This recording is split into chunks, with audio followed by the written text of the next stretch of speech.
Chris Voss, thechrisvossshow.com, thechrisvossshow.com. Coming in here with a blog post that I want to take and share with you folks.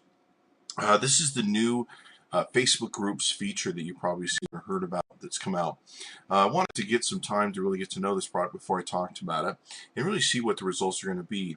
The one thing that I've found is it's a definite enhancement on top of what you may be already doing on Facebook or using a Facebook fan page.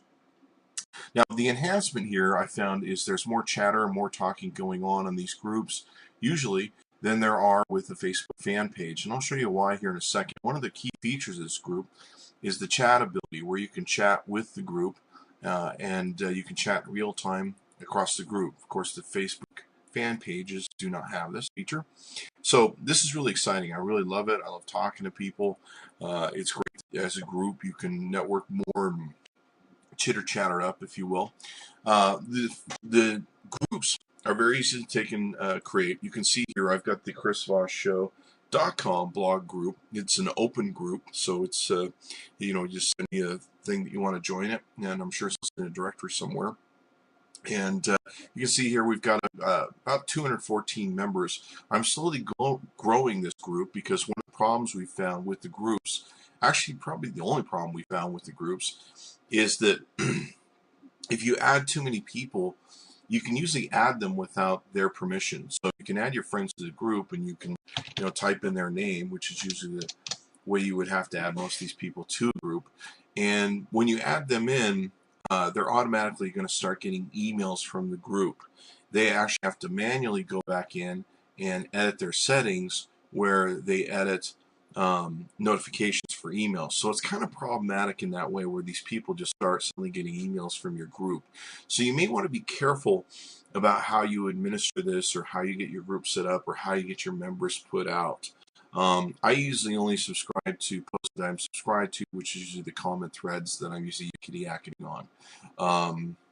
So you can see here, once you post stuff, people comment. Problem is, if there's a lot of conversation that goes on with your post, you end up, each time someone comments, there's an email that goes out to them.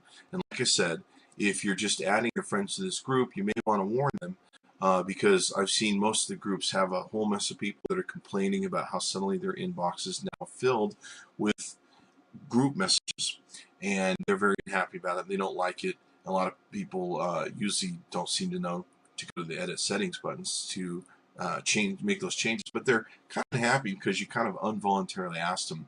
What we started doing after we got to, I think, 150 members, we started sending out emails inviting people to the group, as opposed to just adding people, forcing it down their throat. It wasn't actually too bad, but what was interesting is I got 4 or 5 people complaining at once, and they actually made the group worse.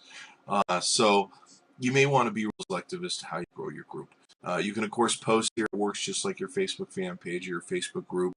When you want to create one, you go over to the left column here. You can see Create Group. You go ahead and click on Create Group, and you can decide your group name here. You can change this around any way you want. It's not set in stone like the Facebook fan pages are, which is very nice. I've had some clients that have done Facebook fan pages, want to change the name, branding of them later, and couldn't do it.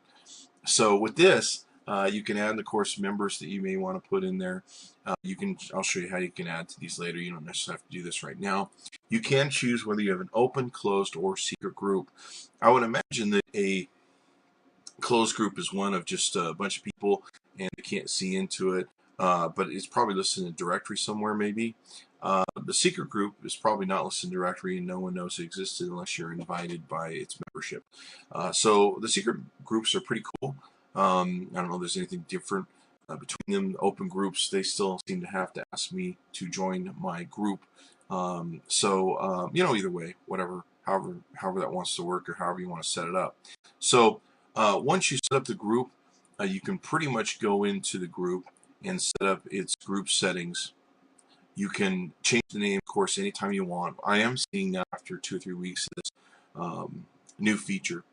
They're seeing a lot of people that are changing names. Obviously, they want to change them. You can change the privacy settings, of course, afterwards, once you're set up. You can create an email address for the group so that everything feeds into one email address, and I guess everyone can talk to each other, and maybe they can submit off the email address. I haven't really tested it yet. And you can change and edit your description of the group, which is nice. You can, of course, change the profile picture of your group, and you can also delete members. You can make certain members administrators if you want to have people helping you administer the group. You can also add your friends to the group, of course. Now, when you add your friends to the group, it's not that easy as you would think it would be. You actually have to know their names, or at least a lot of times I just go off the first letters of names and stuff and see who comes out and decide who I want to invite to my group. And like I said, you may want to grow these groups very slowly, or send out emails inviting people to these groups, because there's a real backlash if you start adding a whole mess of people to the groups. They're not aware of it. Suddenly they become aware of it when they start seeing an email that comes out that says you've been added to this group, and then all of a sudden they've got 50 emails. So you may want to bear that in mind. It can be a little bit bad PR on that scale. So you may want to do the reverse of it, like we started doing, where we're sending out emails through Facebook saying, we'd love to have you part of the group. So pretty cool that way. So I would highly recommend this, even on top of the Facebook fan page you're doing. We're seeing a lot of conversation, especially on the chat mechanism of it. And you'll see this pop up when people see that you're here. And it makes it so that you can build relationships and talk about your networking and branding, or try and do there. Pretty cool. I've actually liked it more than Twitter, to be quite honest with you. Anyway, thanks for coming by the chrisvossshow.com. If you need Facebook fan page welcome pages designed and artwork, our consulting firm does that. Our consulting firm also does Twitter background pages, along with Twitter marketing and social media marketing. So give us a call. Thanks for coming by. Bye-bye.